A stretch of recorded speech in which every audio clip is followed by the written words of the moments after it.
Senate will come to order. Our first item of business is the land acknowledgement. ASG acknowledges with respect to the land we are on today is the traditional and ancestral homelands of the Kumeyaay Nation. We recognize the indigenous peoples as original stewards of this land and all the relatives within it. As these words of acknowledgement are spoken and heard, the ties nations have to the traditional homelands are renewed and reaffirmed. Our next item of business is roll call. The clerk of the Senate will now take roll.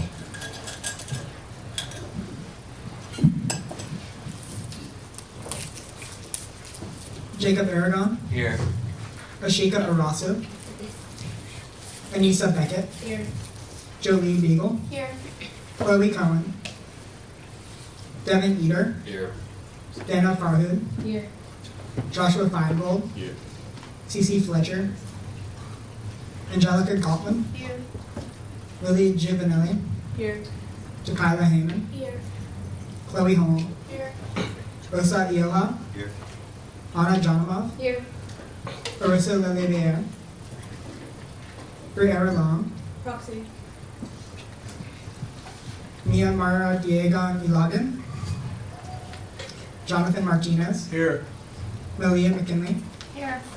Tatum Mosley. Here. Sean Pollock. Here. Morgan Payne. Here. Valeria Rivera. Here. Isabella Sevilla. Here. Alyssa Weaver. Here.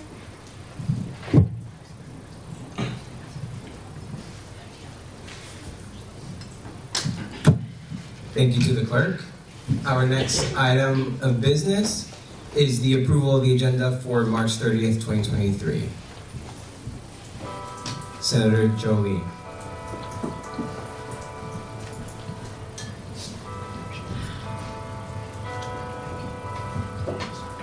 I move to approve the agenda for March 30th, 2023. Second.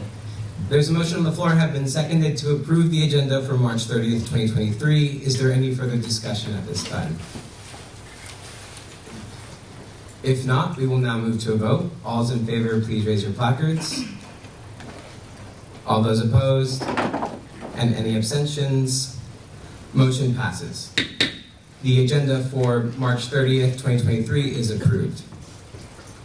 Next on the agenda is approval of the minutes from March 23rd, 2023. The student or committee chair. I move to approve the minutes from March 23rd, 2023. Second. There's a motion on the floor have been seconded to approve the minutes from March 23rd, 2023. Is there any further discussion? If not, we will now move to a vote. All those in favor, please raise your placards. All those opposed? And any abstentions? Motion passes. The minutes for March 23rd, 2023 are approved. Next on the agenda is raising of questions from the members of the public. At this time, any member of the public may raise any questions to the attention of the Assembly for any immediate questions to the Assembly to be further addressed at the final hearing of the business in the public. If any member of the public would like to voice any concerns at this time, there's a time limit set for 5 minutes, and any person that wishes to speak will have a 30-second time limit per person. But any member of the public may raise any questions right now.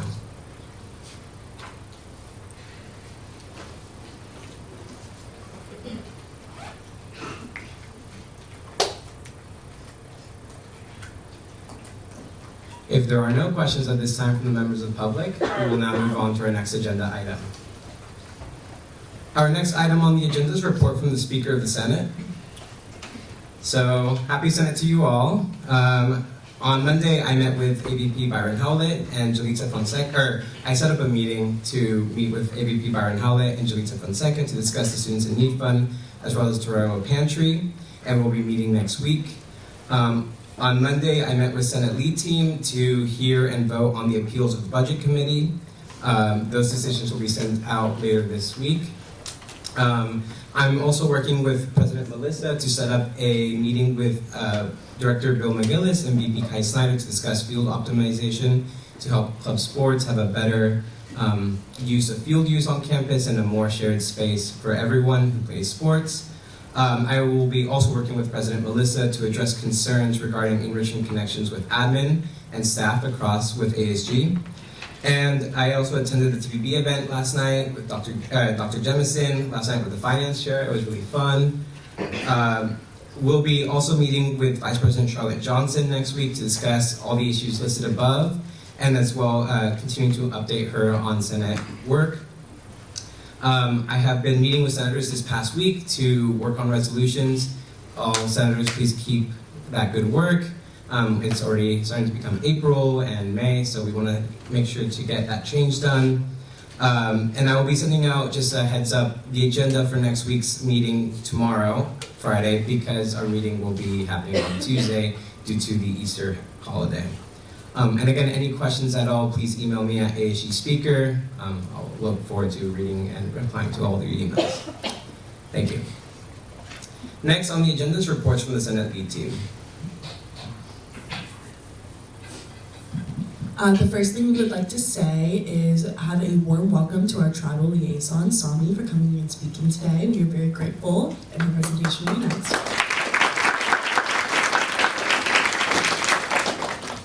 And then, of course, as Andrea said, the next Senate will not be held next Thursday. It will be held Tuesday, April 4th in the Kipche boardroom.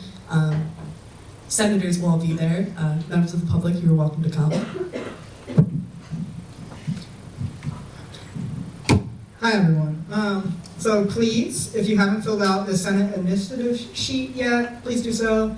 And if you haven't filled it out in full, I've emailed all those who haven't, so go check your email. It is linked on the email. So for those who haven't, please go do that. Remember, if you have slides, to try to do those before 10 a.m. on Thursday at the latest. And then if you haven't joined the group meet, come see me or anyone pretty much, because a lot of people have joined the group meet, but there are some of you that haven't, so I'll send out the link if y'all still need that. But thank y'all. Thank you to the Senate lead team. We will now be going into new business for today's meeting. Our first item of new business is a presentation and discussion on inclusion and diversity from USD Tribal Liaison, Sami Waitela.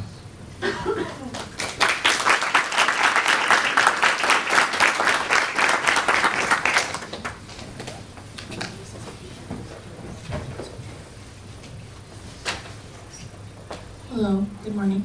Can you hear me? Yeah? I would say good morning. Well, I actually did say good morning. My uncles would tease me right now because it's not morning and they'd say, oh, you're just getting up. My tahas and my daddies. Ne Sami Waitela yan matiwa, ne bigyaskyam, ne masang ne famkam, ne San Diego Epkita. I now live in San Diego. I am from the Hopi village of Masangnavi, a member of the Corn Clan. Let me ask really quick, show of hands, if you've met me already. Awesome. It's a good number. It's not one or two. And then also show of hands if you feel like having the position of the tribal liaison has added value, or you are seeing the progress of having this position on campus. Great, thank you so much for sharing. Just kind of helps me get a picture of what you already know, or at least you have a sense about what I'm going to talk about. So I have been here for 7 months in a couple of days. April 1st will be 7 months. And so I'm grateful to be here as the tribal liaison. My work centers on identity and systems of support. And I want to be clear because my slide here says building capacity. I have been made aware that it's part of your policy in ASG that this isn't a presentation to build capacity. Just want to make sure that I say that first. Be very informational. So the way that I could best sum up what I do is building capacity for the recruitment, retention, and success of Native Indigenous students. And ultimately that's the job that I'm charged with. This little blurb came from an interview, and it says, from the perspective of a tribal liaison, one of the biggest components of your work is to prepare to listen and fully contextualize where people are coming from, not only in the professional sector or from the organizational capacity, but spiritually. So if you've had some time to sit with me or you'd like some time, I hope that one of the major takeaways is that I'm very rooted in my culture and my identity, who I am as Hopi, and what I bring in value to offer to USD. I love this campus. There are so many of you doing great work already, and you're not even out the door, out the chutes, and into the world. The value for the work here as a tribal liaison is that we have direct access, all of us as campus leaders, to the future of our world globally. You may not choose to stay in the United States, but your work is going to impact all of us globally. And as a Hopi, we're taught to lead every day with strong intention and a good heart. When we put our hands to anything, it relates a lot for women to cooking. We don't do that with an angry heart or frustration. We take some time away from that because what we're also doing, and we can consider cooking working, right? We're all here cooking. You're putting that into the world. You're putting it into whoever comes to sit at your table, who you spend time with, who you network with. And if you're doing that with impure intentions or a bad heart, bad intentions, then we're also feeding that to our community, how we're sitting down with people.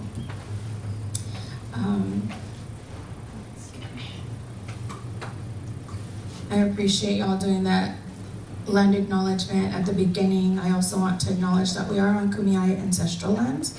Since time immemorial, our creation stories as Native and Indigenous people, they live on and we're able to sustain our cultures because of oral history and storytelling. And so although we might not be able to envision or even connect to what these lands look like before colonization or Western influence, all of the innovative ways that we're creating a world for the future, it doesn't look the same. And so we want to say time immemorial. I'm learning, just as all of you are, about Kumeyaay. And so recently have made connections with tribal members, and Nipgwai is a word that they use for this area. Had a history lesson last night, and it was very inspiring, but also when I hear those things, I take it the way that I learn in my community, which is very spiritually. And so to know that Nipgwai means the other place. I'm not going to go into the whole historical context. However, this place was an alternative when things happened and went sour, went south, and people were forced across the river. And so Nipgwai became the other place, the other village. And so I wanted to, I had asked, what is, in this general vicinity, what is our area known as? Because when I wake up every day at home, I'm always in prayer, I'm always in ceremony, I don't take that off, but moving to San Diego is making me rethink those things. And in order to be present here, I also have to acknowledge, in the same way that my spirits are with me all the time, that these spirits that are here from ancestral times, regardless of why or how, I want to be respectful of that. So, askwali to all of those people that are still here and that everything that took place in this area. One of the themes that I've been working really hard at through this office is moving beyond land acknowledgements. Remembering and reconnecting to ancestral lands is a form of active resistance to embrace the history of Native Indigenous peoples who know deeply who we are, where we come from, and that we are still here. I'm sure if you've had experiences either asking or being in community with Native Indigenous peoples, there may be questions that are perceptions of what Native and Indigenous people are. Do you live in teepees? Do you live on a cliff? Fortunately for me, I do. I do live on a cliff. My backyard is beautiful. I can walk 3 minutes and be at an overhang, hop down, go to a trail, take 3 miles, take 5 miles. I run, and so we run the lands, and it's just another time to connect to those things that help us understand who we are all the time. So where I come from, we have a strong culture and community where every day from birth to my passing from this world will be in ceremony. the original stewards of ancestral lands, if you can find it within you to learn a little bit more about Kumeyaay ancestral lands and their history, I think it's always to a benefit to you. If you are someone that isn't very spiritual, picking up flowers and feeling the beauty and the joy from it is part of that spirituality. Reciprocity in identity and systems of support. I talk a lot about core values, and all of this is rooted in inclusivity and equity. One of the challenges of translating your culture into Western colonial words and frameworks is that sometimes it loses a very broad meaning. And so where something like, I just used this the other night, Baison Hintini, if it's said strongly, if it's said softly, if it's coming from my uncle versus my mother, it can mean a whole ton of things. That's okay, leave it alone. That's enough, stop it. It can mean all kinds of things. And so I'm very appreciative of the systems of support that are here today. All of you represent a different form of leadership, constituency, stakeholders, and a democracy, right? It's amazing the work that you can get done in community, but you're also responsible and accountable to your campus community. And so when we talk about inclusivity and equity, I hope that every one of you, and I do know that some of your initiatives this year include meeting with stakeholders every week, and I find that so amazing. Because in our councilships, whether that's tribal, federal, county, city, sometimes decision-making lacks the voice of community because we don't make the time for it, or we don't have the time for it. So many times leaders, and you'll learn this as you already know it because you're spread between academics, between ASG, any other organizations that you take up space, your families, your relationships, whether that's friendships or personal, and any amount of thing that you take on, that you're constantly negotiating where you are in headspace, in heart, in physical presence. And so you've got to figure out what's the most important thing, and it always comes back to community. So with humility and perseverance, in order for all of our children to have an opportunity to succeed, we have to prepare the soil. And that soil is here, it's on this campus, it's in ASG, it's in student orgs, it's in classrooms, it's in faculty conversations, it's in administrative meetings and leadership positions.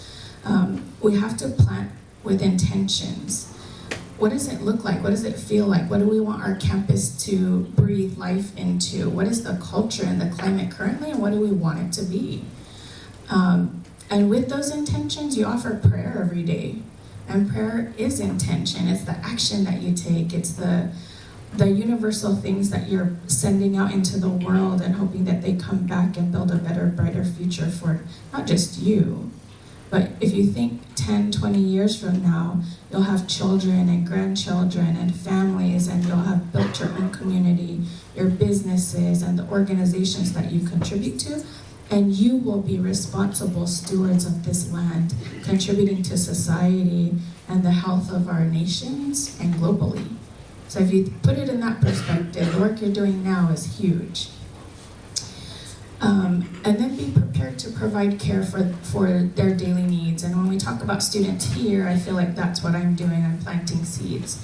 I'm new to this position, 7 months in, but I'm meeting so many people, and I feel the value that you all have for the Tribal Liaison's office, but also for representation, Native, Indigenous. When we talk about inclusivity and equity, it's all people of color. It's all people of different nations, countries, and identities in different sectors of belief.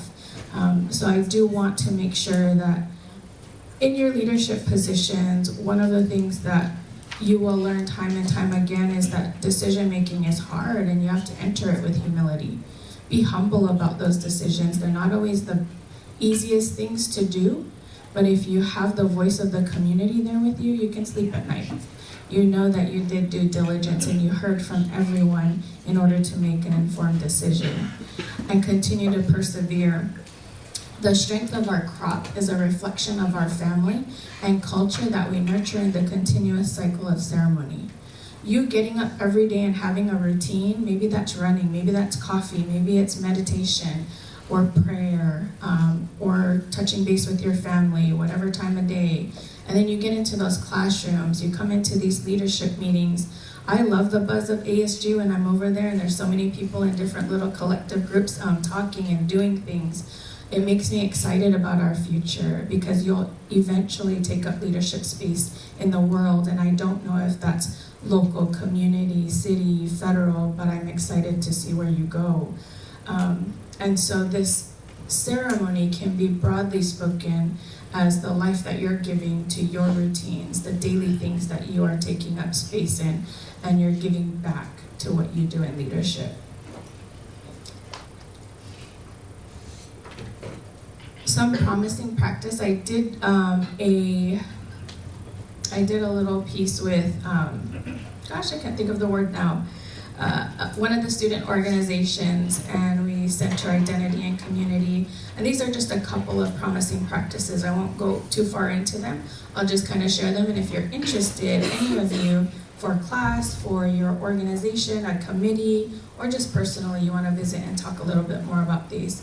Self-awareness in leadership is something I do want to emphasize. When you know your core values, you're not, you're identifying who you are as a person. And you're in these foundational stages where you're still figuring that out. In my my teens and my 20s, I think I was still figuring out who I was. What I find of great value now is that I'm here doing this work and I'm not looking for myself. If I was, there'd be a whole ton of other transitions I'd be trying to navigate on top of trying to do this work. And I might not be as strong and committed to who I am in order to do this work. But also when you're taking up space, it's an opportunity to challenge your beliefs and your behaviors. If you truly know who you are and those core values you have set aside for you, one or two might rise to the top when you're in ASG. Separate ones might rise when you're with family or with a friend in a relationship, or when you take on professional sectors. But core values won't ever go away. It helps you not to negotiate who you are, but also it helps you strengthen those connections that you're having in both casual and professional sectors. Listen and respond authentically. I will tell you that listening was probably one of the biggest challenges that I had to learn as a leader. When I was young and green and educated, I went home thinking I knew all the answers to solve the problems. After many years in teaching and education and leadership and administration, I realized that the higher value for my work was listening and building understanding and building relationships to know what I needed to do, how I needed to bring the collective together in order to do work and make progress. It wasn't about me. We had a really nice evening last evening, 4 to 5 p.m. There's more storytelling. If you've never visited, it was around nonprofits and the failures of nonprofits. We go into these opportunities and we think big dreams and high hopes and high energy, passion and pursuit. And you think nonprofit, there's more freedom to spend money, there's more freedom around leadership and making goals and decisions. And then you realize it's like every other place on the planet. We lack capacity. Money comes and goes. Funders lose their passion and purpose. And you gotta come back to, okay, so what am I doing here? So challenging your beliefs and your behaviors will help you all the time to reflect on where we need to go to get forward and get ahead. Listening and responding authentically. If we're not listening to our community, then we're not making the best decisions that are informed by our community on what their needs are, not about what we want to get done and what place we want to make for ourselves or name that we want to have out there. Make sure that you're listening and being community informed. The value of the work here is building a culture of collaboration. To understand where we're going, we have to know where we came from. I didn't know what USD was in community. I didn't know what resources were here. I'm inspired by all the work that's being done. The faculty that you have here are pretty amazing. And I find that there's a lot of freedom here in education, in opportunities that I don't think I've seen in other places. When I was going through school, I felt very boxed in. There weren't opportunities to be innovative or creative, but I also went to school a long time ago. And here, I feel like there's just so much going on. And so I feel the value for Native Indigenous students, but I also want to remind you that Native Indigenous identity is not a one-size-fits-all anymore. I talk a lot to people about how federal policy works.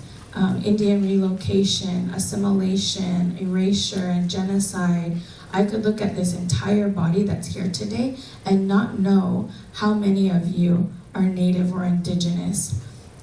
Indigenous can be you come from another country, you were born and raised there, you have a culture, you have a community. And so in that, I do want to make sure that you know the Office of the Tribal Liaison is inclusive.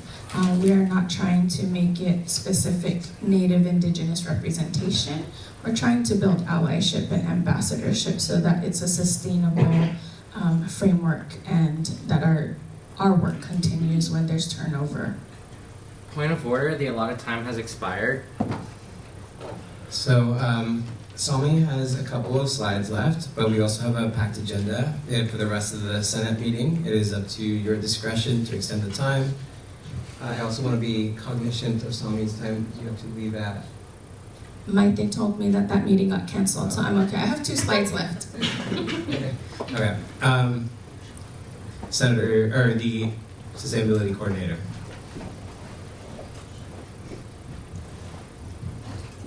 I move to extend the allotted time by 5 minutes. Second. There's a motion on the floor. I've been seconded to extend the allotted time by 5 minutes. We will now move to a vote. All those in favor, please raise your placards. All those opposed? And any abstentions? Motion passes. 5 more minutes for this agenda item. Thank you, I appreciate that. In preparing for success of Native Indigenous students, the capacity of an office on campus, whether that's an organization, a program, and at large a tribal nation, it's a real problem. A lot of people on this campus, a lot of people in tribal nations, in organizations and programs, they're doing more with less. And we're maxing people out. So my work becomes informing educational equity, sharing collective responsibility, improving representation, and informing inclusive practices. And that means my campus partners that are sitting here today. I had this thought come to me yesterday in the rain about collecting cans as a kid. And it's transactional, right? You pick up all the cans, you go turn it in, you get some money, and you spend it on what you want to. And so all of the relationship building that I've been doing over 7 months, and I get to be in this space with you, I'm here to cash in my cans. How can you help me? How can you be a resource? How can you continue to support the sustainability of the Office of the Tribal Liaison for Native Indigenous students and at large, an equitable, inclusive campus culture at USD. And so we are going to be doing pop-ups because we don't have campus space, but we're gonna be creative and increase access to the resources, the resource that I can be, that our campus partners can be, and increase the invisibility. And so I'm gonna buy a few things that represent our culture and our place, and we'll just pop up across campus and make it accessible to anybody that wants to be with us. Casually, sit with us, do your homework, casually have conversation, give us information about what you'd like to hear, what topics, books, whatever you wanna do. And then on this last slide, on the horizon and programming for Native Indigenous students, these are all themes. There's a lot going on. There's an opportunity for grant writing with souls, with environmental justice, and we hope to make that inclusive to all of our campus body that cares about Native Indigenous peoples. We do know from our programming that there are people actually studying that are non-Native, non-Indigenous, and they intend to work on tribal nations to address issues like murdered missing Indigenous women, tribal law and policy, and that's really amazing, including the environment and stewardship. So there are opportunities to join us. If there's anyone here that hasn't heard about the Native Indigenous Graduate Reception, it is April 28th from 6 to 9 p.m. And you can visit our socials at USD Tribal Liaison to see our guest panel speakers. And the goal, because there's traditionally not been a lot of turnout for our Native Indigenous students at our graduate affairs, is to have an impact for our campus partners. They're going to show up, they're going to hear strong messages from people who have navigated education and built careers, not only beyond higher ed, but in COVID, and how they had to pivot and figure out how to be in a rural, remote location. And nobody was coming to save us. They never were. So those collaborative opportunities are open. And April 28th, I hope some of you can join us. Our speakers are going to be very wonderful, and they also open additional opportunities for leadership and other venues that we can seek to collaborate and increase representation for our students on USD campus. Thank you so much.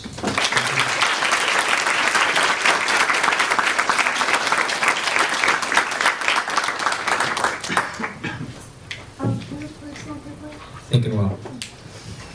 So if any of the senators have any questions for Sami, we have 2 minutes for questions. The sustainability, or no, I'll go with Senator Chloe.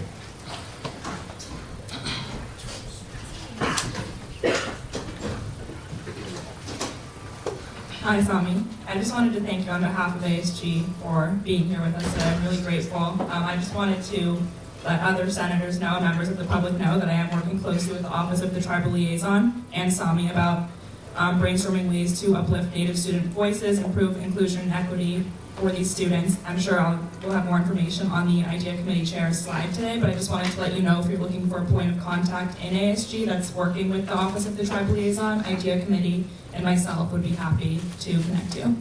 Thank you, Chloe. I did have you on my list to share.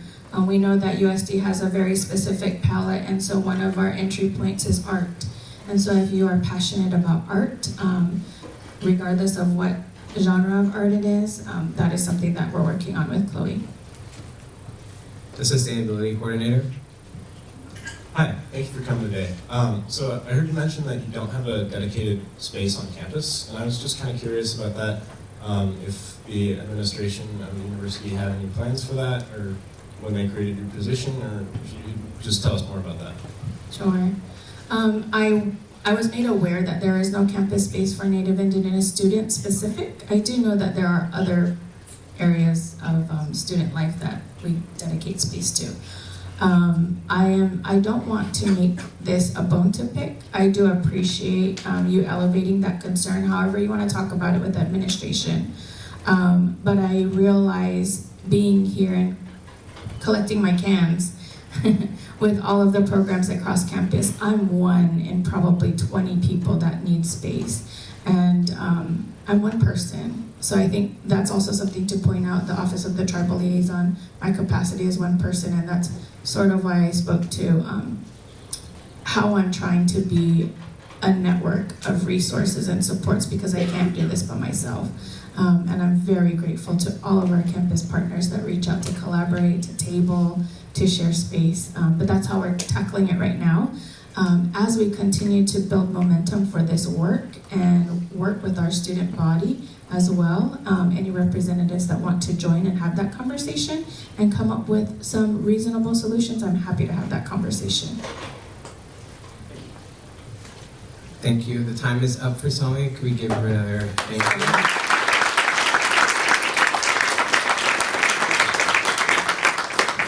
For those members of the public that are standing, we are setting up another row of chairs, just so you all know, so you can all have chairs. We will now be moving on to our next agenda item, and this will be the discussion and vote on the release of $50,000 from the ASU reserves to the ASGBC budget, presented by the ASG Finance Chair, Ashley Chabro.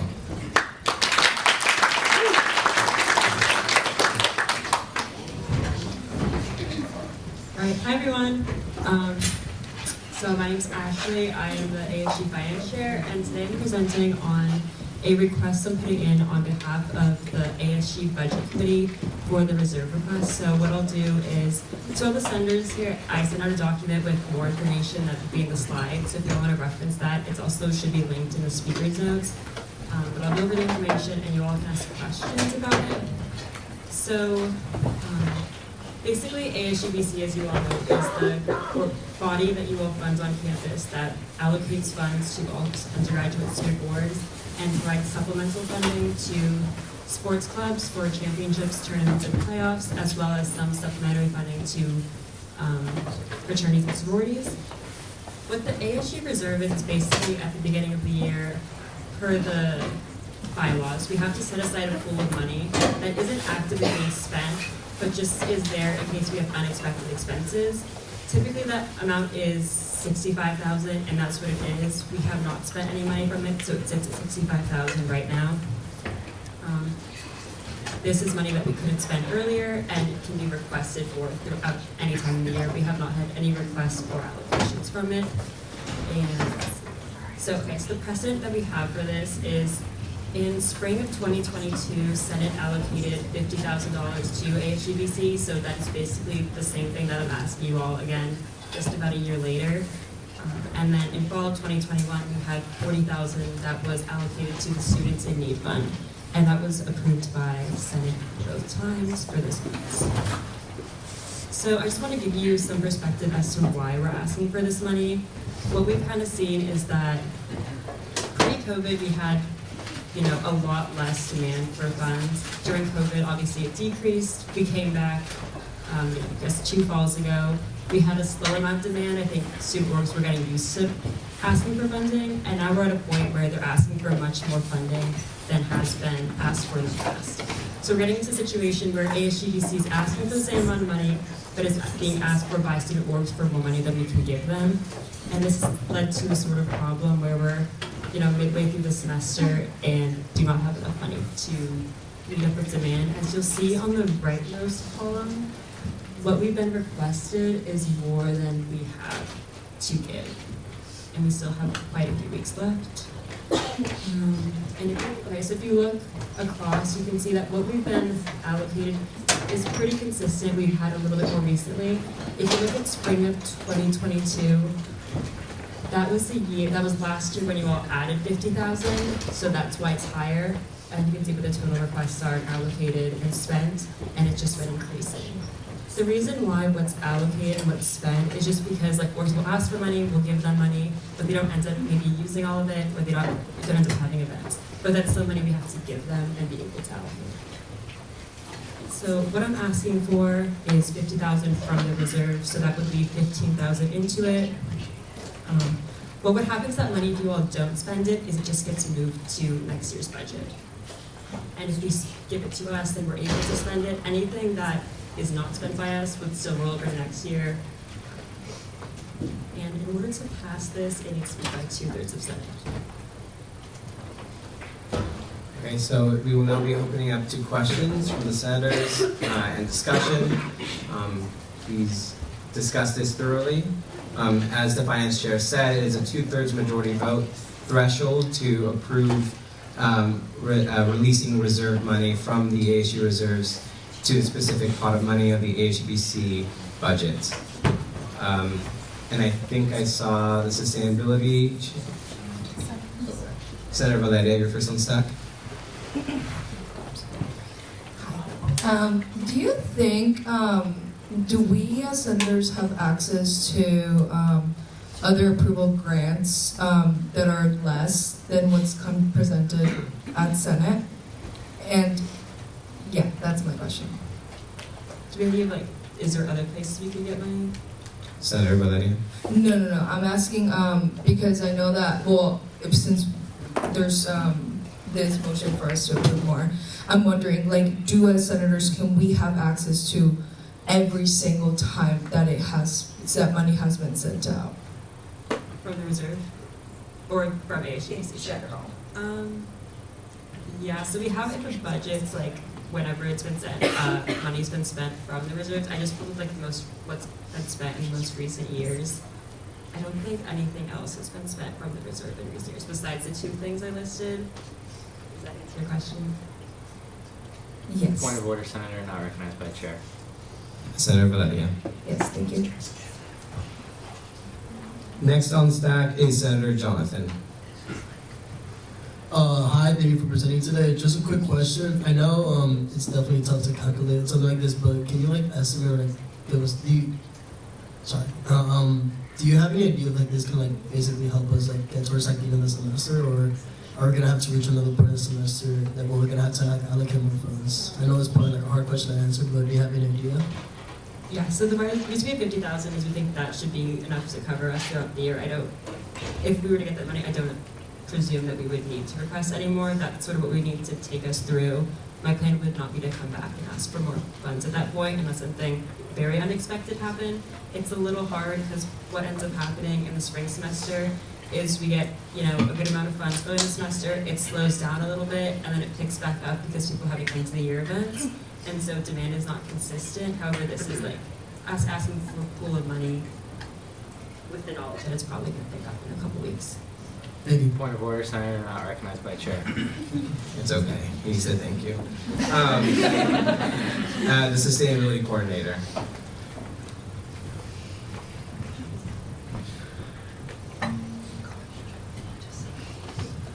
Ashley, thank you for your presentation. I just had a quick question. So you mentioned the $50,000 comes out of that $65,000 reserve. Does that get replenished with next year's budget, or is that just a static thing that we've had, carrying with us? Or does the student activity fee for next year fund a new one? So it'll be replenished. So yeah, it's not the same pool of money's been traveling for years. What happens is, at the end of the year, let's say no money is spent from the reserves, that money and then every other piece of money that has not been spent rolls over to next year. Thank you.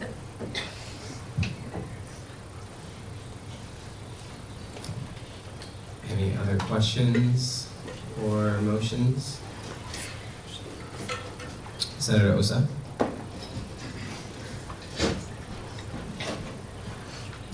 I move to call the question. Point of order, there's no question to call. Can I move to vote? Can I move to vote on this? Yeah. Could you please specify the motion? I move to approve the allocation of the reserve budget to ASGBC. Second. There's a motion on the floor and been seconded to approve the release of $50,000 from the ASU reserves to the ASGBC budget. Is there any further discussion at this time on this?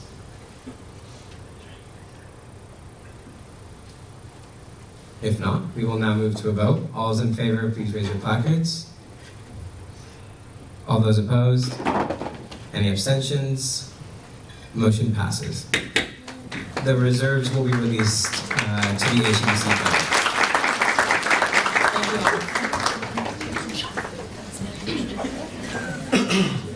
Next on the agenda is a presentation and vote on Club College Republicans over $10,000 request presented by the ASG Finance Chair and Controller. And then College Republicans, you're welcome to come up to the front.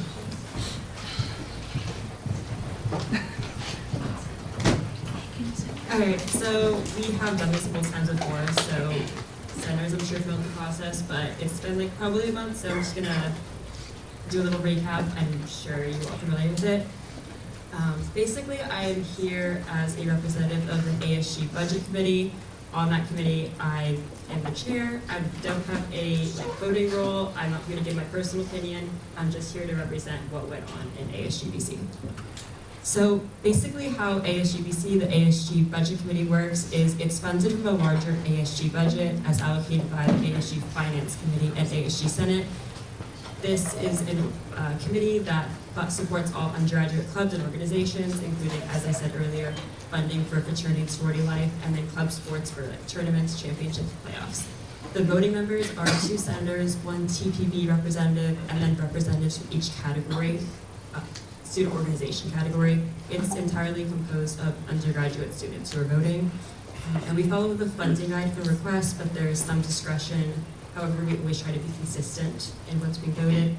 I have here that the ASGBC budget is $170,000 for this semester. Obviously, we just got $50,000, but I'll talk about how that plays in just a bit. So basically why I'm here today for this request is that per our bylaws, requests that are over 10,000 need to come to Senate for approval. However, they still go to ASGBC to provide a recommendation. So we review it in the same way. It's just that when we vote, it's a recommendation for the Senate. Senate can choose to fund in full, in part, or not at all, and motions need to pass by simple majority. And once again, I'm just here to represent ASGBC. So context with the reserve request, when I made this, and then on Tuesday when ASGBC reviewed this, I didn't know whether or not we'd be getting the 50,000. What I told them was that I would be asking Senate for 50,000, but it was in no way guaranteed.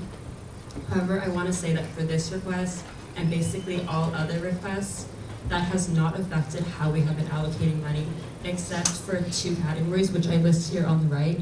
So we stopped spending merchandise this semester other than Fords and Stoles, and that'll be continuing for the rest of the semester. And we're not funding more than 4 GBMs. At the start of the semester, we said we might fund 6, but we never funded more than 4 for any organization. That does not affect this category at all. So the amount of money we have, even though it's been dwindling, was not affected with what was voted on. And so with that, we'll have them present. Then I'll present the ASGBC recommendation, and then we'll do joint Q&A.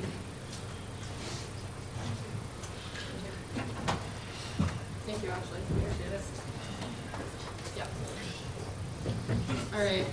I guess I'll just go ahead and introduce myself. For those of you that don't know me, my name is Ariana Carledge. I'm the president of USD College Republicans. I also just want to thank Senate for allowing us to present today. We really appreciate it, so thank you guys. We're just going to go through kind of the breakdown of what Matt Walsh would look like if we were to get him, and kind of just like our request for funding. So yeah, obviously Matt Walsh, USD College Republicans. Okay, so we're asking for $21,000 to bring Matt Walsh here. $20,000 for his speaker fee, so purely to bring him to speak to campus. Then an additional $1,000 for public safety and travel costs and amenities for him. We initially asked for the $20,000, and the $1,000 is just like a cushion for just in case. Right. Yeah. All right. So the topic of the event, I'm sure all of you know that there have been a lot of rumors swirling what we're going to be talking about. Just want to come out and say this event will not touch on What is a Woman, which is what Matt Walsh is well known for. For those of you who don't know, he made a movie talking about that topic. We're not going to talk about it. We specifically talked with Matt's team and said we do not want to speak on this topic. Sorry. So the title of the tour that we selected is It's Your Fault, You're Offended. We want to promote diversity and inclusion of different beliefs and ideas on campus. We welcome students from all different political backgrounds, spectrums, and everything to bring their ideas and values and engage in respectful, productive conversations. There will be an opportunity at the event at the very end to ask questions, express your ideas, and ask Matt Walsh what his thoughts are on different things. So like I already said, the title of the tour is It's Your Fault If You're Offended. We hold values that others may be quote unquote offended by. However, we are being ourselves and expressing our thoughts and opinions, which we understand other people may not agree with. Not being offended at all is not realistic in this world. No matter what view you have, whether you lean one way or another, someone is going to be offended by your thoughts. There's no avoiding that. The point of this event is we want to get past that and promote, make a space on this campus where people of all different political backgrounds and ideologies can come together and peacefully discuss their thoughts and everything. We value freedom of speech and freedom of expression. It's really important to engage in discourse and ask each other questions. Such discourse about our different views and opinions reaffirms to us why we believe what we believe, and it may bring up a new point that you didn't know you agree with. But yeah, the importance of this event is to kind of just reaffirm why you believe what you believe and learn something new. It's always beneficial to hear from altering a different opinion. And as a change-making community, we are committed to having balance and a variety of speakers invited to our campus, not just speakers from one side or the other. Yeah. We kind of just wanted to open it up to you guys. That's kind of like the end of our presentation, and then I don't know, are we welcome to have them ask questions at all if they have any? Or... So we're gonna have ASGDC present the Okay. recommendation, Perfect. and then all of you will still be up Solid. for questions. Cool. Thank you.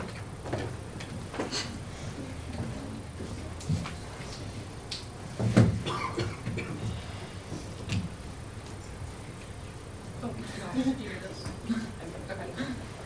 Alright, so basically this is just information I put, obviously they presented their request. This is information that I pulled from Twitter.org, so basically when they submitted my request, this was the description that was provided, the title, what was requested, time, location, expected undergraduate attendance, and the security and travel was mentioned during the presentation on Tuesday, so that's why it's there.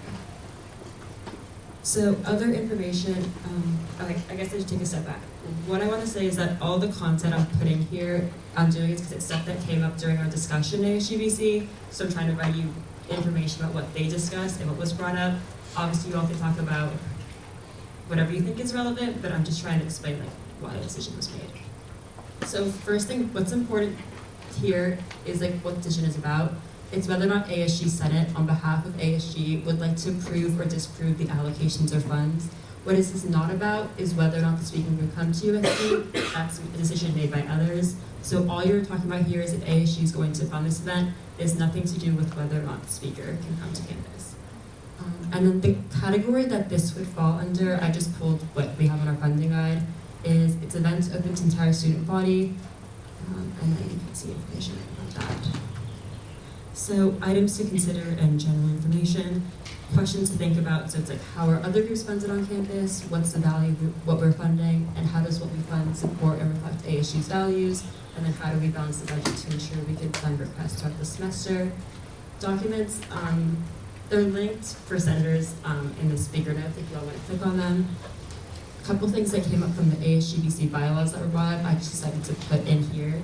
So what it says is that basically the first line is that the budget committee, which you all are acting on behalf of, is to approve or disapprove the allocations of funds, to sponsor and subsidize any student university-oriented events, and to establish the criteria for dispersal of such funds.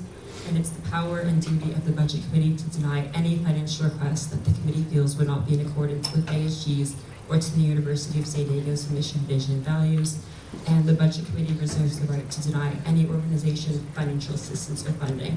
So if you'll notice in the third line, it says that basically ASGBC can deny funding to any organization without giving a reason.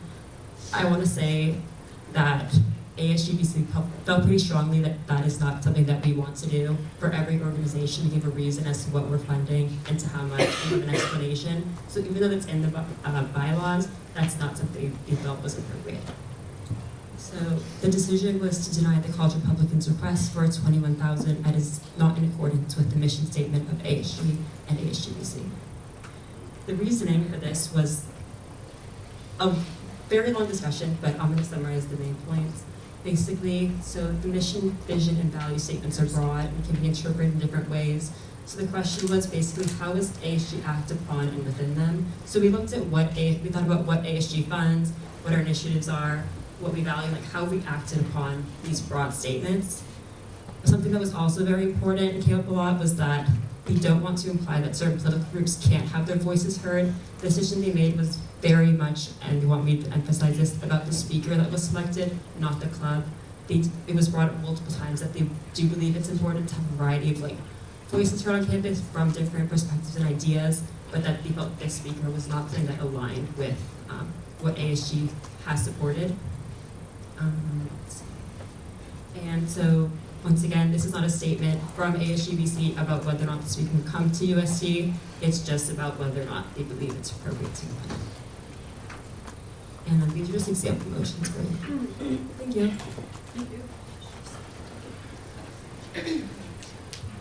And then joint Q&A. So you can ask me questions about ASGBC or any of them about questions you may have asked. Yes, so as the finance chair said, at this time, senators, you all know the procedure. We will be asking questions of both the organization and AHGBC's recommendation. And so I'll be opening up with STAC, and first on STAC is Senator Isabella. First, I wanted to thank both Ashley and College Republicans for coming in today for presenting. Mine is less of a question, but more to facilitate some discussion. Looking into, I want to say this first. I believe that I completely agree that we should have a variety of speakers and make sure everyone's voices are amplified on campus. That is something that I think that the university should facilitate, and that is completely not the issue here. I think that because of the nature of the speaker himself, things that he stands for and what he represents, that is not appropriate and does not align with the mission and values of ASG and of the university. I did want to read something from our Associated Student Government. It's Article 3, the non-discrimination policy. It reads, consistent with its mission, all applicable federal and state laws and university policies, this organization and subordinate bodies do not tolerate unlawful discrimination against or harassment of its employees, students, or applicants for employment or admission on the basis of race, color, religion, national origin, sex, sexual orientation, gender identity, expression, marital status, pregnancy, age, physical disability, mental disability, or other characteristics protected by federal or state law. So in accordance with that, unfortunately, looking at some of the comments that Matt Walsh has made, and I will read some of them that he said, quote, as far as I can tell, that's the only reason why she was ever looked at some sort of 2024 potential frontrunner, he continued. The hype and everything that she's gotten from conservative media is entirely based on the fact that she's an extremely attractive woman, which she is, but you put 50 pounds on her in another 20 years, I don't think she gets any of the hype. So looking at some of the comments that he's made, this clearly does violate the Article 3 of the ASG Constitution, and student funds should not be allocated for any event that does violate this Constitution and the mission statement of our organization and of the university. I think that you guys do want to welcome students from all political spectrums. That is important. We should facilitate discussion. However, I don't think that with this track record, this type of speaker will be valuable in engaging in respectful and productive conversations. I did also want to mention that previous universities have declined Matt Walsh as a speaker because he is, quote, has provocative positions on immigration, communities of color, Muslims, and members of the LGBTQ community that are in contradiction to Jesus' great commandment to love God and love thy neighbor. Following more scrutiny of his statements, we cannot in good conscience give him a platform to speak, noting that based on his public remarks, the church believes he holds positions contrary to the values of our Catholic faith. And as a Catholic institution, I do think that that is one of the most important things, that we hold our Catholic faith first. And if he does not align with the values of the Catholic Church, then that is something we should consider in regarding allocating funding. Thank you. I want to make it known that for discussion purposes, we'll be limiting questions or discussion to 1 minute, and the parliamentarian will be keeping time. And then anyone has so you all have the floor, you would like to respond. Yeah, so anytime that any questions are raised, you all have the opportunity to respond to as well. Oh, we don't have the time. Oh, thank you. So I hear everything that you say, and thank you for your inquiry. I would just like to say that the moral truths that Matt Walsh proclaims are actually in line with the teachings of the magisterium, as found in the Catechism with the Catholic Church. People claim that he is not in line with Catholic values because they find what he says hurtful or mean. To be offended is ultimately a choice regardless of truth, and the truth is that what he proclaims does not go against the teachings of the Church. Matt Walsh has specifically spoken, and we thought that he would be best fit for this campus because of his Catholic beliefs, and because we thought that he would display things that we share in our community. And that's why we decided to pick him.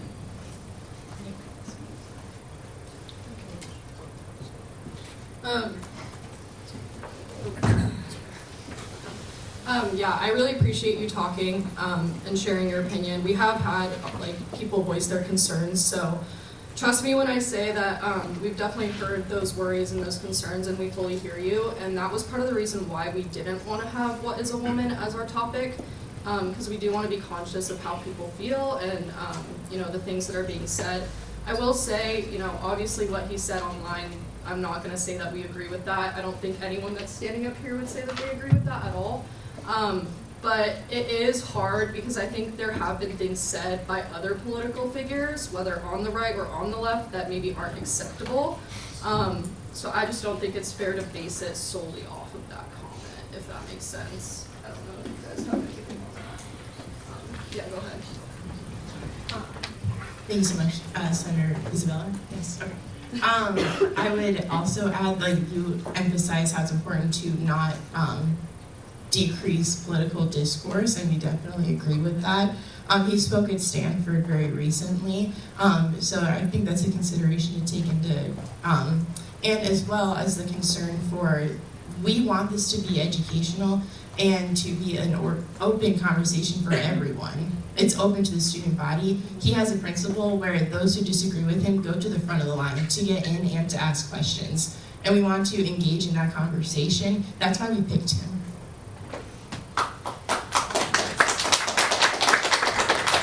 Next on stack is Senator Jacob.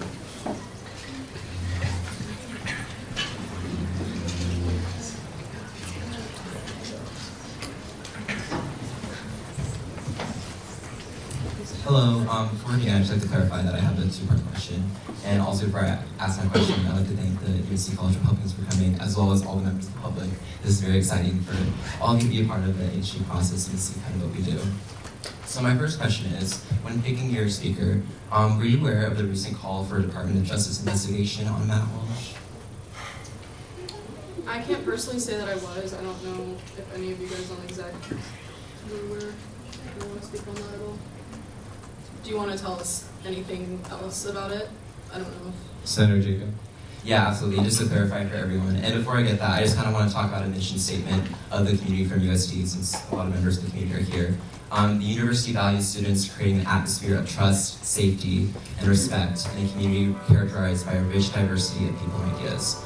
So, bringing a speaker like Matt Walsh, with the Academy of Pediatrics, the American Medical Association, and the Children's Hospital Association, called upon the Department of Justice to investigate him due to his efforts in inciting violence toward the transgender community.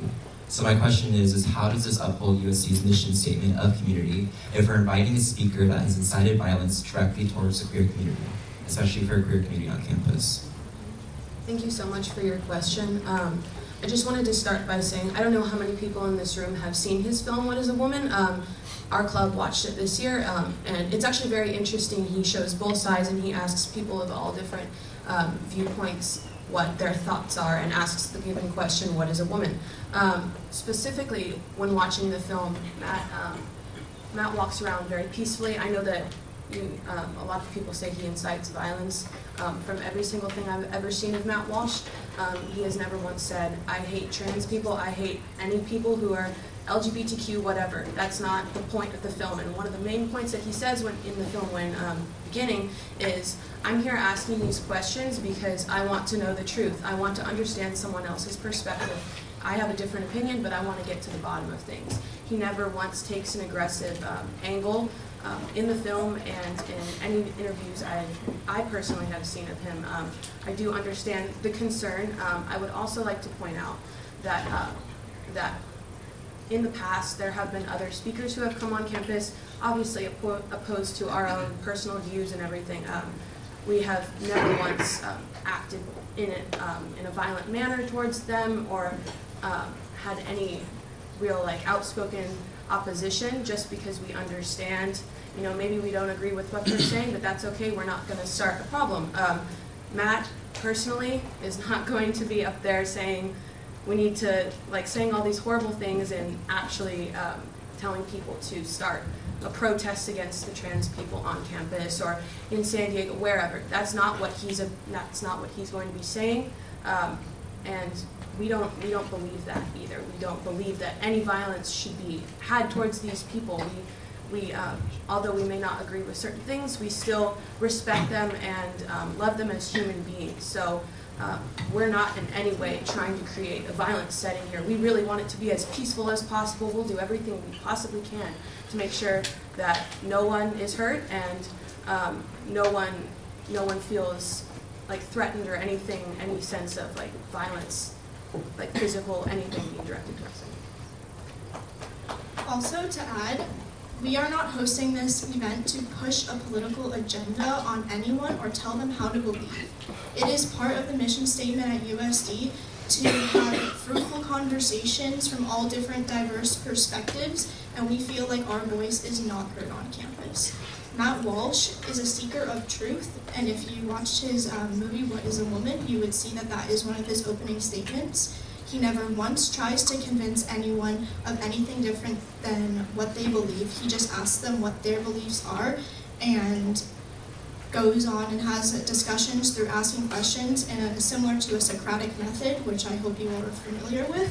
So basically what Matt Walsh is doing is very similar to what Socrates did way back when, and we all know the importance of free speech because that resulted in Socrates' death. And we need to uphold these values, even if it's not something you personally agree with. Because like the previous speaker said, it's very important to be open to all different beliefs and accept that people's beliefs will not be the same as your own. Thank you. Next on stack is Sorry. I'd also like to add that talking about free speech is not something new to this campus. There's classes on free speech being held specifically ethics of free speech. And so this is something that we want to promote through our speaker, is talking about free speech and like everybody being allowed to have their own opinion. Thank you. Next on stack is Senator Jolie. Hi. So just on a student government kind of perspective, we do work really closely with the LGBTQ plus commons and also communities like that, and Walsh very openly does not support them, as he's posted about it very frequently. That said, just because he does not tap into those topics does not mean that those students are suddenly going to be comfortable with him here. Also, I mean, he is 21 grades, so it is definitely a financially big ask. That said, have you considered other speakers that still support your political views and support that fruitful discussion, but are maybe more openly, I guess, campus-wide supported?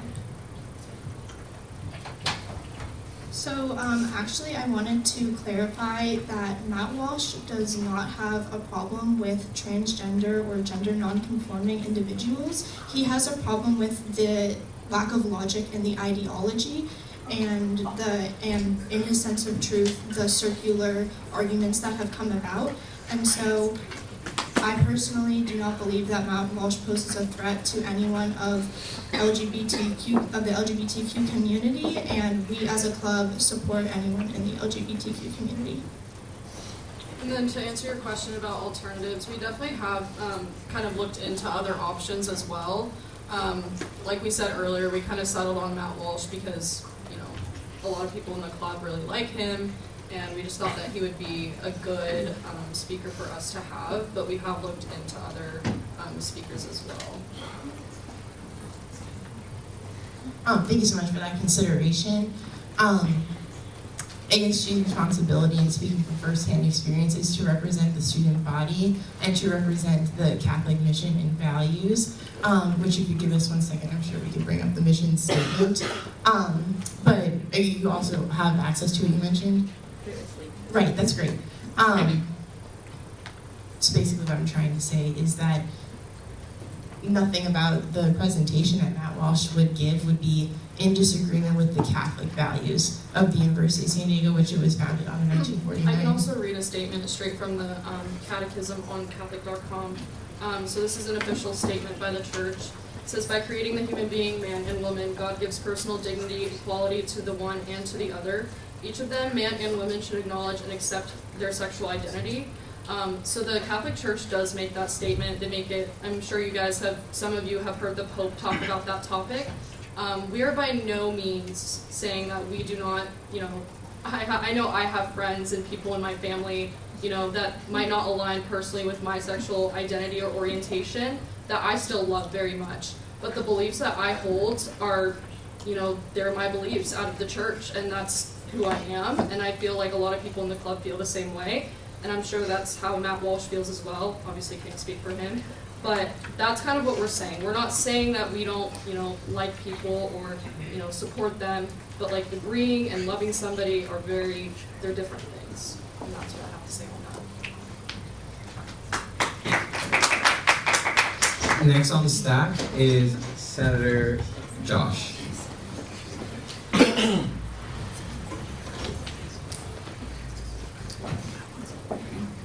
Hey, how you doing, guys? Thank you for coming out and expressing yourselves. Yeah, I just want to note USD's community guidelines. I think that they're important to consider when thinking about this issue. So under USD's core values, on that site, the USD website, we have community as one of their core values. It states, the university is committed to creating a welcoming, inclusive, and collaborative community accentuated by a spirit of freedom and charity and marked by protection of the rights and dignity of the individual. The university values students, faculty, and staff from different backgrounds and faith traditions, and is committed to creating an atmosphere of trust, safety, and respect in a community characterized by a rich diversity of people and ideas. The transgender community being 6 times more likely to experience violence or victimhood in schools. I feel like this could be a triggering event for them. And I feel like this speech could be really harmful to their well-being, members of the transgender or queer LGBTQ plus community. What do you guys think? Is that genuinely, I'm sorry, but this is genuinely point that. No. I totally appreciate you bringing that up, because I think that's very important to know. I think that was kind of our initial consideration why we didn't want him to speak on what is a woman. We didn't want to touch on that topic. We didn't want to bring it up. We didn't feel like that was appropriate for us to have him talk about, and that's why we strayed away from it. I understand, obviously, what is a woman still exists, regardless of if he talks about, our topic or not. But yeah, we do want to recognize that we, obviously we don't want to ever trigger anyone in that way or anything. I don't know if you guys remember, but last year, or I guess it would be the year before that, we hosted Kristen Hawkins on campus. There was a lot of opposition for that as well. Obviously, the topic of abortion is a very sensitive topic, and naturally, I feel like, on one side or the other, people are going to feel triggered by different viewpoints. But I think we did a really good job of, we had security at the event, we were very respectful, there was no violence or anything. People were allowed to have their protest and be on one side, and we were on our side, and we were, saying what we thought and letting Kristen speak and everything. And I mean, I think we can say that it turned out okay. And, even though there was a lot of flashback, here we are. So I think that's important to know too. Yeah, and I'd also like to add, as Ari was saying, we asked him not to speak about what is a woman because we felt that that wasn't appropriate for our community. And we're also, as USD Republicans, we're a part of this community. And I feel like there are a lot of members in our club, and there's a lot of people who want to hear him speak. And as members of the community, it would be something special for us and as tourists for us to hear him speak, especially because he shares some of our values, although not all, he shares some, and that's what we want him to speak about. And we clarified with his team about not speaking about other things that we don't share as a community. Point of order, the allotted time has expired. Senator Julie.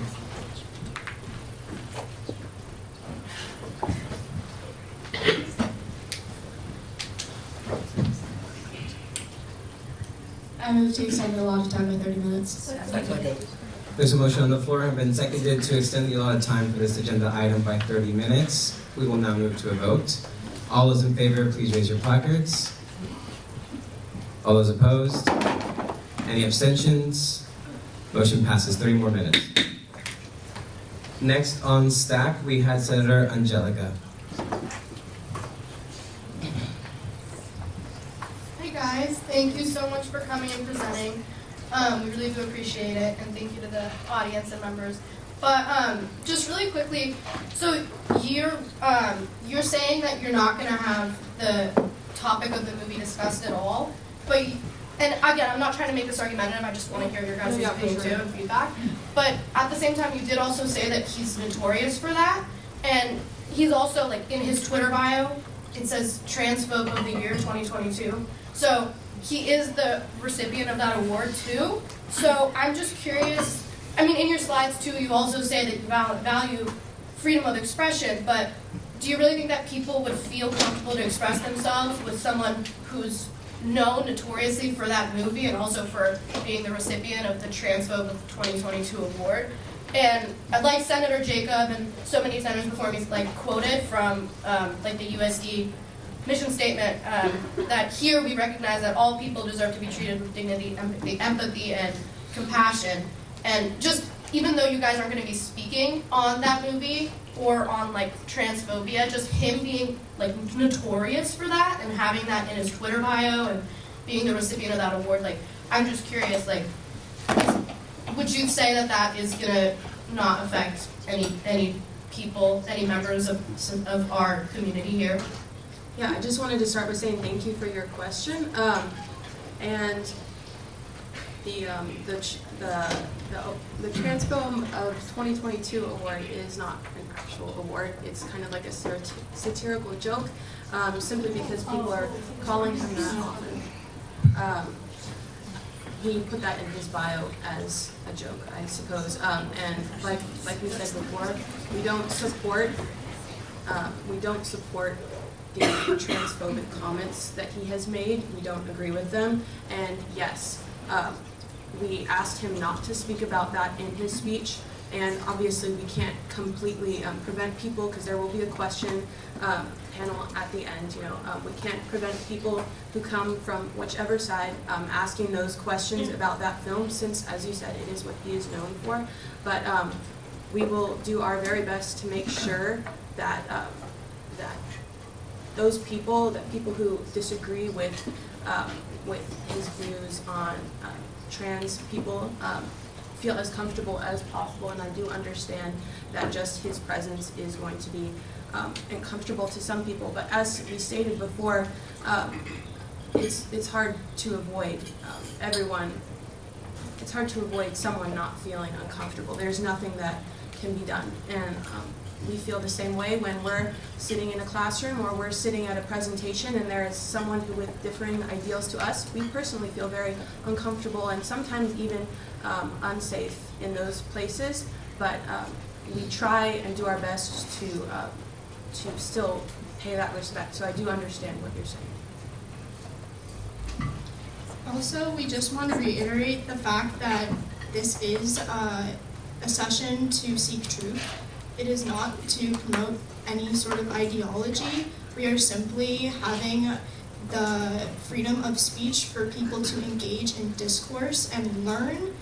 And many of us, like Gigi previously just said, sit in conversations that are uncomfortable for us, but we come out learning something new. And I think if you do not engage in opinions different than your own, then you are helping the polarization problem.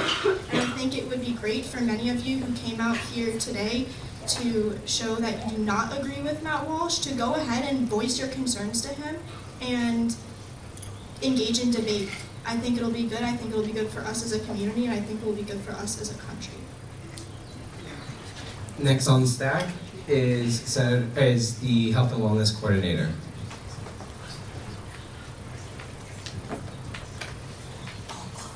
Hi, so I want to say that I find it really refreshing that you don't agree with a lot of things that Walsh has been tweeting. I think that we can all agree that it can make certain communities feel really unsafe and uncomfortable. I think it's definitely possible to hold a space on campus for freedom of speech and debate and like discussion for these things without spending $21,000 on it. We know the budget is tight in HBC. And I just don't think that's necessary to spend that money for Matt Walsh to be here, especially when he can make so many people feel like they don't have a space on campus.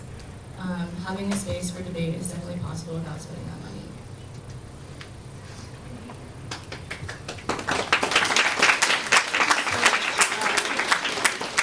To address, we had talked about this previously with the past board, but we were asked last time that we met if we would be seeking other alternative financial opportunities, and yes, we are looking into other scholarships and plan on doing our own fundraising to help aid in the cost, because we understand that it's a lot of money and that things are a little tight right now. We're just trying to do what we can and get what we can and do our best to fundraise and seek other scholarships. So we're not entirely expecting the whole $21,000 to come from you guys, and because we recognize that's a huge financial burden. So. Yeah, thank you again for your question. In addition, I agree with the prior speaker. ASG is here to serve the students, and we feel, I said that a few moments ago as well, any sort of aid in producing this event just signals to us that there's a spot for us on campus. And sometimes it doesn't always feel like that. And we're just here to voice our opinions that, we pay as much as the next student to be here, and we're happy to be here. And we want to share just some conversation with you. You also mentioned in your question that we can provide a space for discourse and debate without spending $21,000. And while that is true, we cannot learn from someone with a different experience and opinion than without having a speaker come to campus. If we wanted to hold a debate, we could do that, but we want to learn from someone different than ourselves who may have a different opinion than us, and same goes for everyone else. And I think people should want to learn from people who think differently than them, so they can learn more, and that will either reaffirm your beliefs or it'll get you to look at something in a new perspective, and that goes along with the values of the University of San Diego and providing a well-rounded higher education. We need to be challenged, and we need to come out with more questions than answers, and that is posted on the wall in the Learning Commons. So that is definitely part of our values. Thank you. I will be, for the remainder of time, I will be instituting a 1 minute per response of the whole group, and also 1 minute equally of any questions, just so we're acknowledging the time and the long stack order list that we have. Next on stack is Senator Takayla.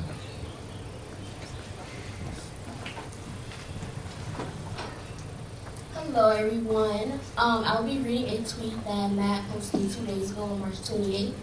I came to the conclusion years ago that the trans movement is the greatest evil our country faces. I only become more and more sure of this fact with each passing day, and more determined to oppose it until my last breath. I understand that you're saying these beliefs does not reflect the USD's College of Republicans, yet you still want him to come to the school knowing that he's known for constantly spreading derogatory and hateful rhetoric. Do you think that Matt Walsh is the perfect individual to come and talk and represent your club?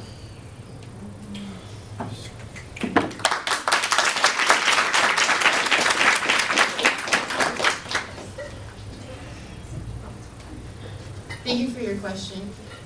Sorry I couldn't really see your face when we were doing it, but thank you, I appreciate that.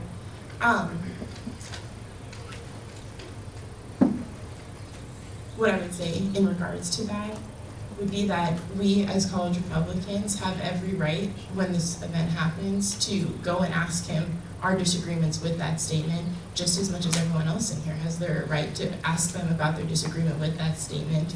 These are tweets that you're pulling from a person who's not in the room, and we can't speak for him. However, we can explain to you, which we are, why we feel like he would be an interesting conversation to have. Just like recently they had the speaker Red Lip Theology in the library. We engage in events that we don't agree with either, because we're here to learn, and that's just kind of what we want to add a different perspective of learning. That's why we're interested in Matt Walsh please ask him about his tweets. Like, that's what we're gonna do as well. We're curious.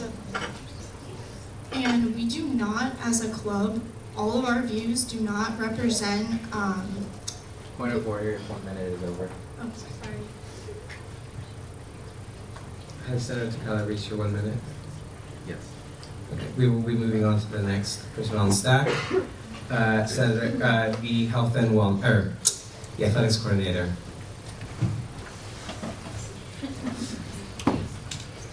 I actually wanted to echo Senator Takala's concerns. Like we've said so many times before, I agree that there is a space on this campus for varying perspectives and for these conversations for sure.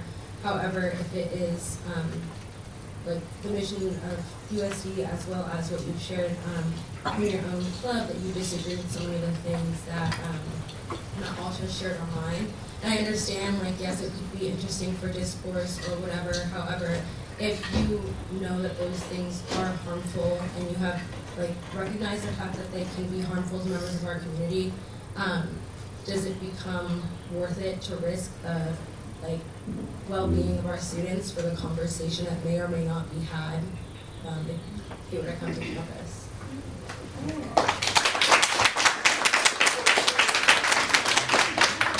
Thank you for your concern and question. And we, as a club, and Republicans have a belief that speech does not cause harm. And while that might seem quite strong of a concern and of a belief, there is an entire course you can take on it, which many of us, including myself, have. And just because speech is there does not mean it will cause harm or it will hurt someone.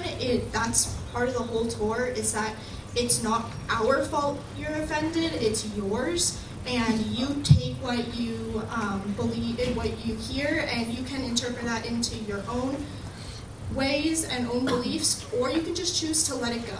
And for many of us, that's what we've had to do, because we have been presented with information we don't believe, or we have to talk about topics that make us uncomfortable. But at the end of the day, you learn from it, you grow from it, and if it bothers you, you can let it be and move along. You do not have to engage in violence or anything. You can have a peaceful discussion, and any of us are willing to do that, and we hope you do. And I would just like Point to of say, order, yeah. 1 minute. Never mind. No, you're good. And next on staff is Senator Malia.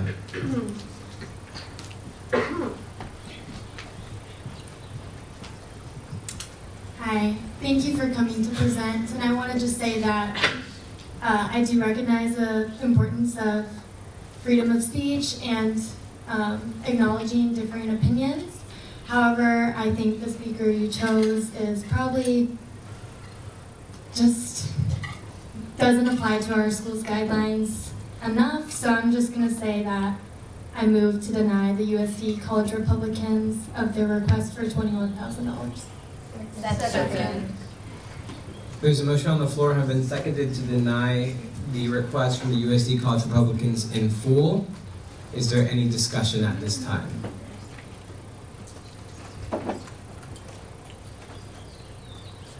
Senator Chloe.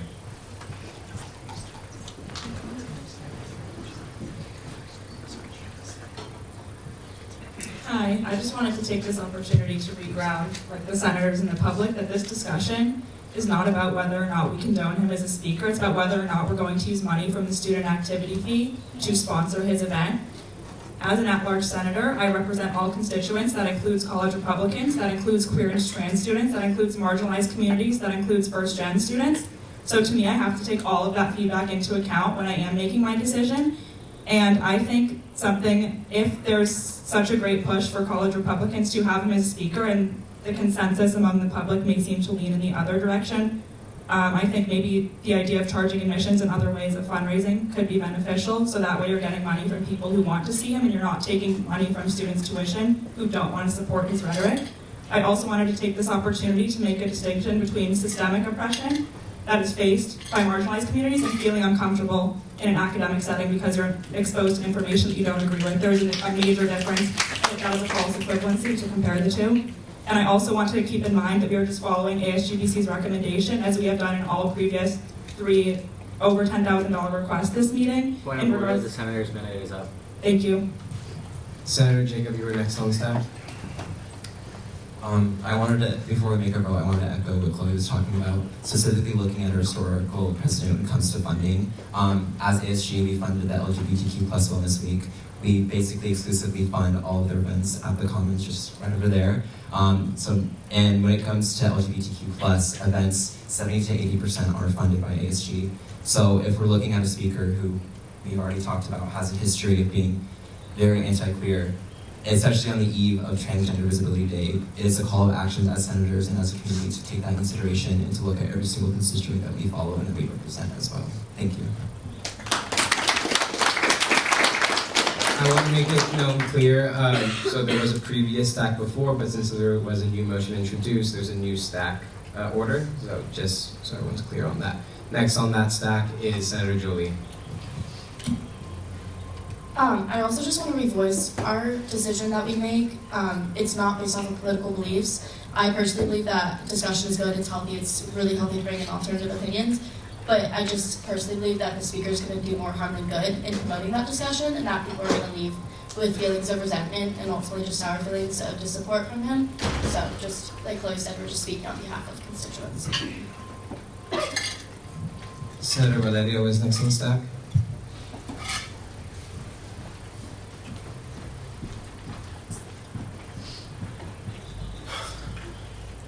Hello. As a senator, it concerns me that you guys feel uncomfortable when expressing your beliefs because that should never be the case. And I hope that you guys doing this is very brave of you to stand in front of a public and say what you believe in. And I hope you guys do that more in class as well and you don't feel like you don't have to. However, there's a place for everyone on campus, but there's no place for hate. And sadly, he represents a lot of hate, and that's why we're not letting you guys, get that money. Just wanted to say that out loud. Next on stack is Senator Ashika.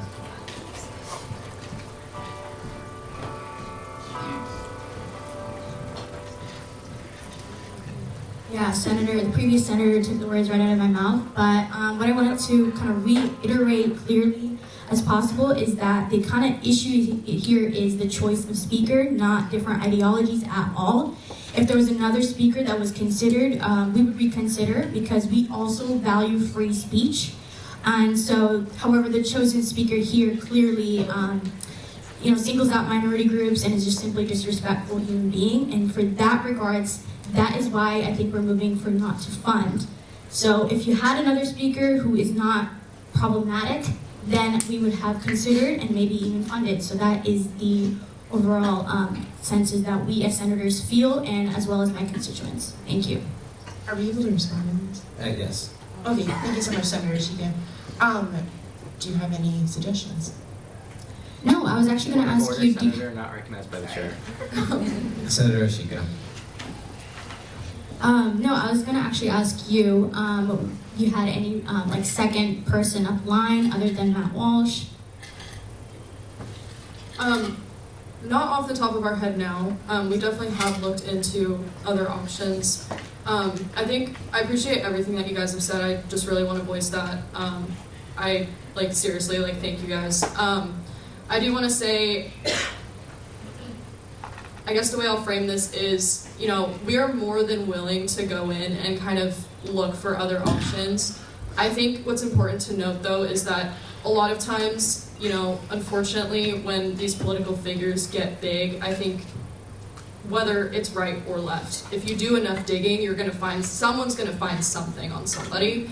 And I think my concern from that would just be, I hear what you guys are saying about Matt Walsh, and trust me, I'm taking that into consideration. I'm sure all of them are as well. But I would wonder almost if you're going into that, I feel like there would be something is what I'm trying to say. Is there Point of anyone? order, the 1 minute's up. You're good. Next on the stack is Senator Jonathan.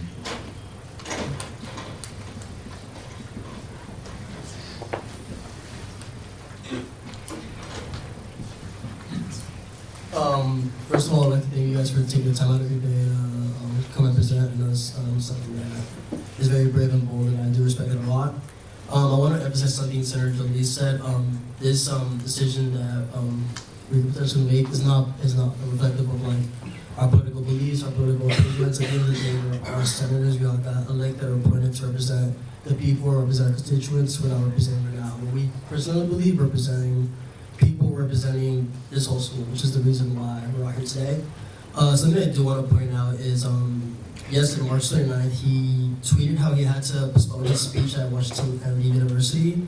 And of course, I'm looking out for my constituents as well. I'm also looking it out for as a safety and security measure, because I know you guys have basically stated that you guys are willing to do whatever you can to prevent protests and everything, but at the end of the day, with someone who's becoming bigger and more popular as Matt Walsh. Point of order, the senator's minute is over.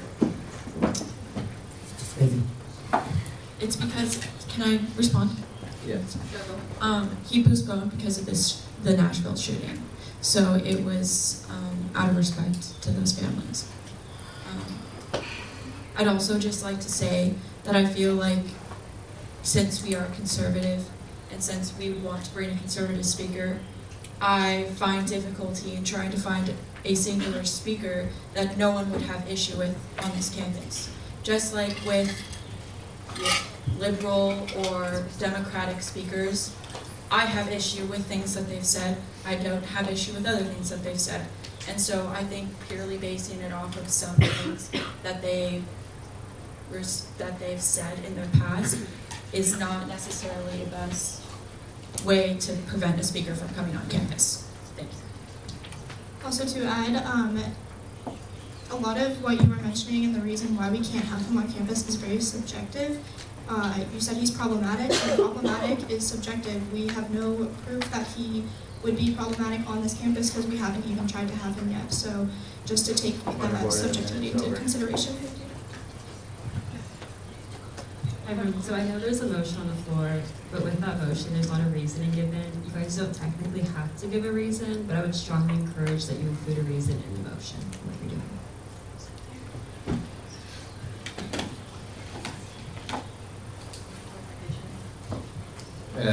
The president of ASG. There's a motion on the floor, just a reminder that there's already been a motion made, so just to remind you all. And you can move to call the question. We will be continuing with our stack as we have set, though. Senator Osa, you're next on the stack.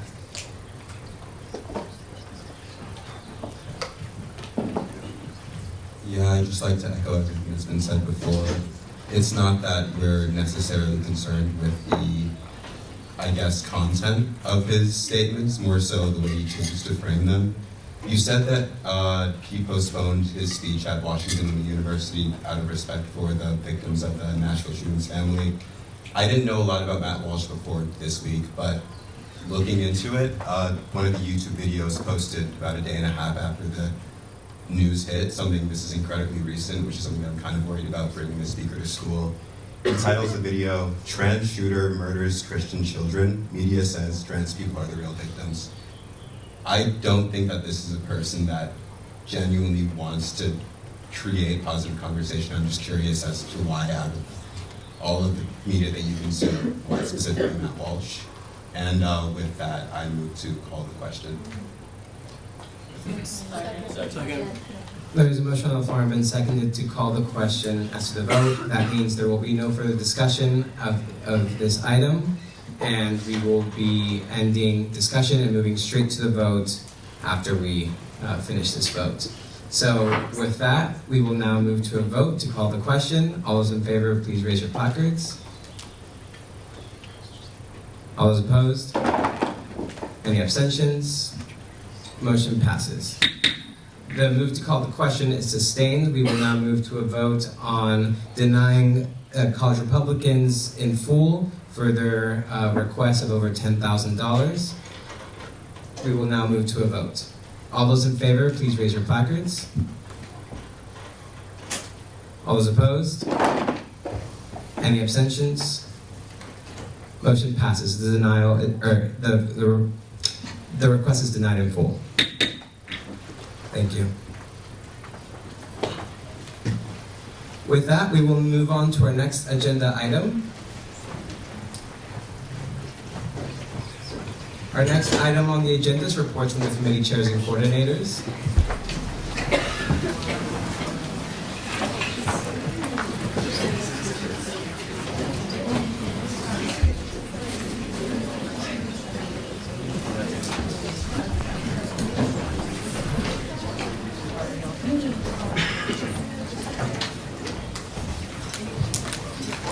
Hi everyone, so sorry for my lateness today, but happy Thursday.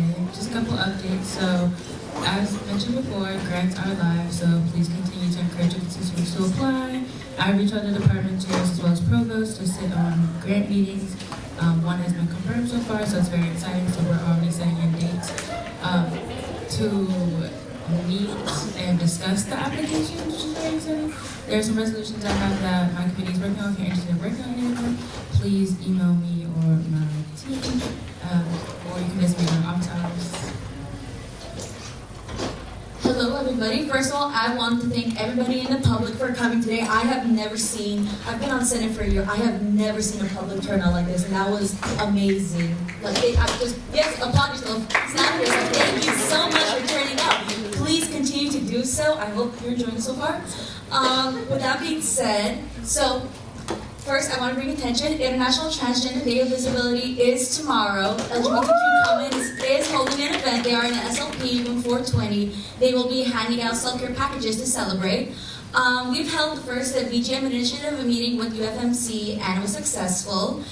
We are setting up a follow-up meeting with the Director of University Design about the incorporation of tribal and DEI art on campus, as Sami talked about earlier. Complete Wellness event kickoff is planning to be held on May 11th. More updates will come as the event gets closer. More updates will come specifically from Senator Chloe Cohen. Thank you. The SLP dining survey is complete and awaiting review from Nuria. Thank you, Senator Kyla. And she will also be holding monthly meetings with the head of dining, Charles Ramos, to help with Black History Month. She's hoping to incorporate BSU and SSS in conversations involving it. And the draft of the survey about the naming of Saints Hall and other ways to uplift Native student voices is still in progress. And as usual, if you have any questions, my email is up there, and so are my office hours. Thank you so much, and thank you again to the public. Hi everyone, not much from me this week. We'll be meeting with One Student Org on Friday, which is the Speak Club. I'm currently working with Senator Riera on remote classes being approved resolution. Thank you, and I hope you have a great weekend. Hi guys, I hope everyone's doing well. I was going to update the amount of funding that has been used for the grocery lift codes, but I don't have an exact figure. I met with Senator Shawn and Finance Chair Ashley to talk about sustainability emphasis in the ASGBC funding guidelines, and I will be attending a GBM later today and another on Monday to brainstorm ideas and try to do some outreach with constituents. And then below, I included a highlight of some of the projects that the Student Life Committee is working on. Per usual, please reach out to me with any questions, or if you guys would like to collaborate with other members of the Student Life Committee, we always encourage that. Hello everyone. So yesterday I went with Speaker Pro Tem Lilly and Senator Morgan to meet with athletics about registration for all-star athletes. I'll be tabling for timely care on April 12th, and I'm meeting with my advisor on Monday to move forward with the Senate baseball game. And as usual, all the games for the week are on my side.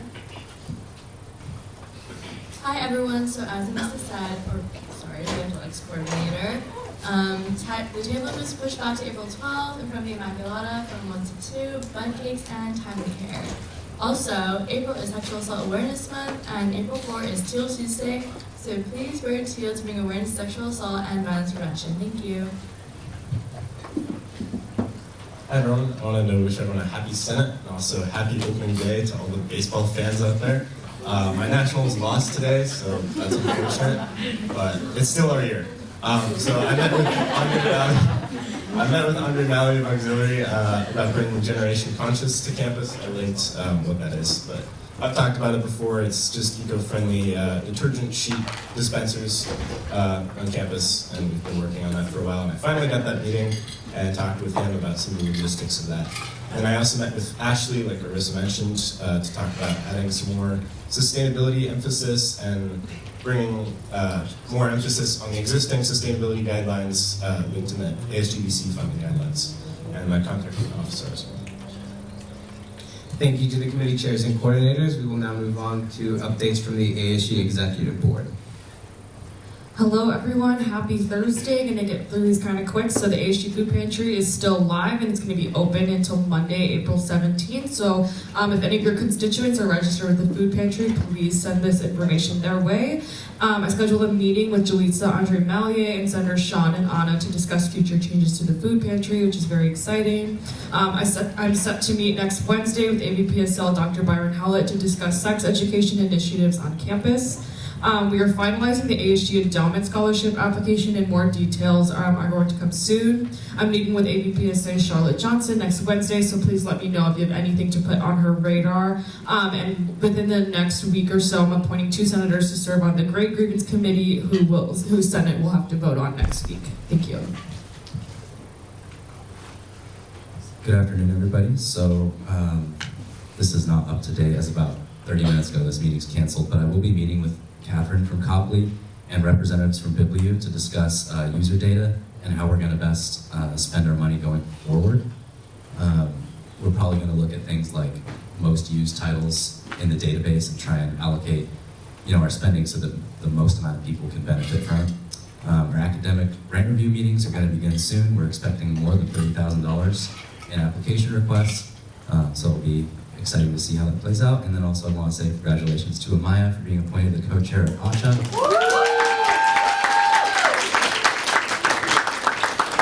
And lastly, today in music history, happy birthday, Celine Dion. Hi everyone. For me, the appointed positions application is still open. It's open until April 16th. Additionally, voting days for elected positions are April 12th and 13th, so good luck to all the candidates. And Judicial Branch also finalized the appeal process for the Get Involved Fund, and that form for appeals is now live on the ASG website. And we're also currently working on writing up bylaw interpretations and getting those posted on the website. Thank you. Hi everyone, happy Olay Music Fest Eve. Thank you to those who attended our speaker event last night. It was great, and thank you to Senators Jacob, Malia, and Gunner for helping out at the end. Again, the concert is tomorrow starting at 6:30, and those artists will be performing. And then TBB applications are open until April 16th, and the application is linked there. Thank you. Hello again. So obviously I was working on the ASG reserve request and the over 2,000 presentation. We are caught up on ASGBC requests as of yesterday, which is very exciting. We're reviewing a couple get involvement requests and reviewing 2 center discretionary fund requests tomorrow, as well as the President's discretionary fund requests. And met obviously with Senator Sean and Marissa about sustainability and ASGBC. And we're working on updating the ASGBC bylaws. Met with Jen, Madeline, and Jordan about it this week. If you're interested in the finance chair or control positions, please feel free to reach out. And I will be out of town this Sunday through Friday, but I'm just a text, phone call, email, or postcard away. So please let me know if anything comes up. Thank you all. Hi everyone, happy Thursday and really happy April Fool's, which is happening on Saturday.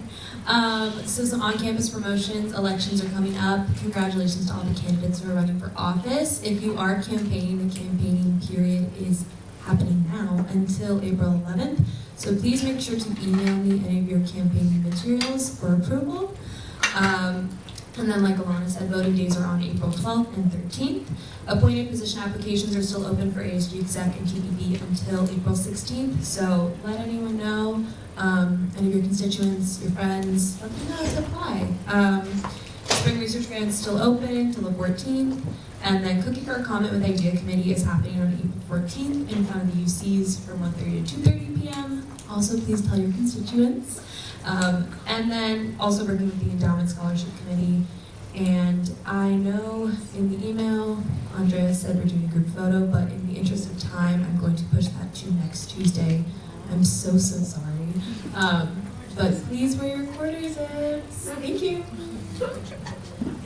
Hello everyone. First of all, thank you Vice President Connor and all of you for the congrats. Our bonding event went great. Thank you all for coming if you did. A shout out Senator Jacob, Senator Ashika, Senator Jolie, Senator Sisi, and Speaker Andres for all the help. Without them, the event wouldn't have been possible. So now I'm focusing on banquet. We're gonna do a brunch style banquet. It'll be May 13th. I did an 11 a.m. to 3 p.m. block on your calendar. It probably won't be that whole time. It'll probably be either 11 to 2 or 12 to 3. But yes, please RSVP to that as soon as possible. I do need more final headcounts for that as it is informal and outside of USD. I'm checking office hours log this week. That has kind of been on the back end of my radar, so I apologize for that. And then for the quote of the day, just as we're starting April, new month, new intentions, new goals, new love, new life, and new beginnings by April May Monterosa. I hope you all have a good Thursday. Thank you to the ASG Executive Board. Our next item on the agenda is final business and hearing of the public. At this time, any senator may take from the table any motion previously laid on the table in the meeting the week before or present urgent business. At this time, any member of the public may voice any concerns to the Assembly on any non-agenda items. Yes, I'd like to voice a concern. you may. Do I come up there or do I just stay there? Good afternoon, ladies and gentlemen. I understand that you've made up your minds about the College Republicans' proposal. I'm not here to belabor that point and further debate that. But I would like to call into question the professional conduct of some members of this Senate. It was brought to my attention yesterday that particulars of that particular agenda item, namely that it concerned Matt Walsh, which I checked the agenda last night and that particular did not show up on the agenda, was posted by an anonymous individual to the Fizz app, an app popular with students for bullying and making fun of their peers. The only groups of people who were privy to this information were the Executive Board of College Republicans and members of the ASG Senate and their staff. The CR Executive Board has worked hard for months to keep this information under wraps so as to surprise the general body if this was approved. So this information was clearly leaked by a member of the Senate or posted by one of you yourselves. You know who you are, and shame on you for your utterly unprofessional conduct in handling this matter. While I understand and appreciate the intent to organize one's peers for a cause that you believe in, this represents a major breach of trust between ASG and their constituents. And if ASG has any integrity, I ask that they will investigate this incident and hold responsible any students found accountable for this very unprofessional behavior. You were elected to be a fair voice for all students, not to use your office to be an activist against students with whom you don't agree. Thank you very much. In response to the comment made from the public, once agenda items are set, they're public knowledge, and so are not classified in that kind of sense. And then the finance chair would also is on staff to speak.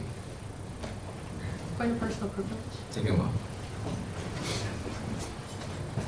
Hi. So thank you for voicing your concern. I'm happy to speak with you about this after, but just to provide some context. So the way it works is that what happens in ASGBC is private, but once it goes over 10,000, we know it's going to Senate. So it's never been our practice to hide any information about that. That's considered common knowledge. The senators are told not who is coming necessarily, but like weeks in advance, so if we have requests over 10,000, then once it goes to ASGBC and we review it, we want the senators to know it's coming up, and that way, like, they know what's happening and are prepared for Senate.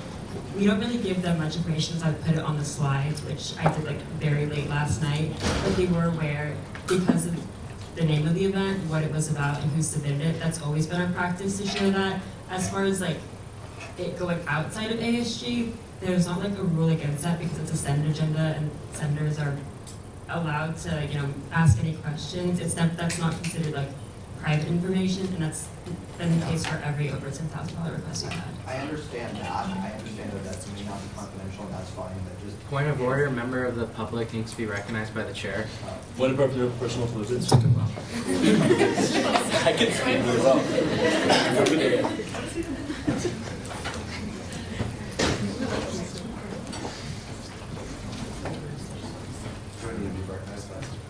Yes, you are recognized. Thank you. Now I'm recognized. I understand that that's not confidential, and that's fine. But just looking at how ASG conducts themselves, that appears very unprofessional. As a student, as anybody looking at this from outside, That's not professional conduct. And so that's my issue. It's not arguing whether or not it's confidential, but that is something, and that's how it appears to me. So. The other member of the public? Hi, thanks guys. Thank you, Jack. I do want to acknowledge that we didn't know that, so thank you for that information. Obviously, we don't know how your guys' procedures work and everything, but the only thing I do want to say is, I guess you guys are all aware of the Fizz app. I just, we preach about no hate, not hating on people, please just don't post about it. Or if you know someone that's doing that, just be hey, that's not cool. We don't, we've seen the posts on Fizz, and I'm sure you guys all have as well. We just want to be treated with the same respect, and it's really hurtful when we go on the app and people are talking about it. I mean, I saw people in the public over here taking photos of us while we were talking. So I'm not, I'm not saying, I'm not blaming any of you, but all I'm saying is, it's a duty for all of us on campus. If you see someone blatantly saying things on the Fizz app, we have a responsibility to be that's not cool. Let's just not do that. Let's not bully each other. Let's not say anything about each other. What happens in this room should be I don't care if you talk about it, but why post about it? It doesn't help anybody. It doesn't make any of our lives better, and it's hurtful. That's all I want to say. So that's what I'm going to say. Thank you. The other member of the public? I'd also like to add on to that, when we sit in here and we're bringing up something that professionally that we want to do with our club and that we're entitled to that, and then we see pictures being taken, laughed at, stuff like that, and then reading all these posts, it's unfair to us as members of this USD community to be treated like that. Yeah. We give you the same utmost concern and utmost care, and we do not want to harm you. We do not want to say hateful things to you. We just want to participate in this community as much as you guys do. And it's unfair that we're treated like this repeatedly, over and over. And I'm sorry that I'm very emotional. But these things are hurtful and they get to people, and you were denying us based off of this hurtful content, based off of these things, and I completely understand that. I completely get that. But I want to be treated with that same respect. That you do not come and hurt me and do these and say these hateful things to me when I'm trying to do something that I thought would be beneficial for my club. Thank you. The other member of the public in the gray collared shirt. Thank you very much. My name is Ferdinando Scappaticci. I am a law student here at USD, and as you can tell by my name, I'm an Italian-American, and that matters because my grandparents came here through Ellis Island and they left war-torn Italy to seek America for the values that we offer, the values of freedom and the privileges this country has. One of those freedoms is the freedom of speech, and I unfortunately am sad to see today that the sponsor or the event that was offered was not approved, as I think that is a prime point of freedom of speech and a prime point of freedom of ideas. While we're on a college campus, I feel this is important. I need to add a little bit of flair to what I'm about to say. Oh, we're having technical difficulties. Okay. On its website, USD describes itself as a Catholic institution committed to advancing academic excellence, expanding professional knowledge, and creating a community of future leaders. Okay, your Associated Student Government's mission statement states that ASG supports growth and expression, addressing student issues through these means. These two statements represent bedrock principles of free speech. SDSU and UCSD both say that free expression is not only a cornerstone of the Constitution, but also of academic freedom. As the landmark 1969 Supreme Court case Tinker v. DeLane held, Senate is now adjourned. We've lost.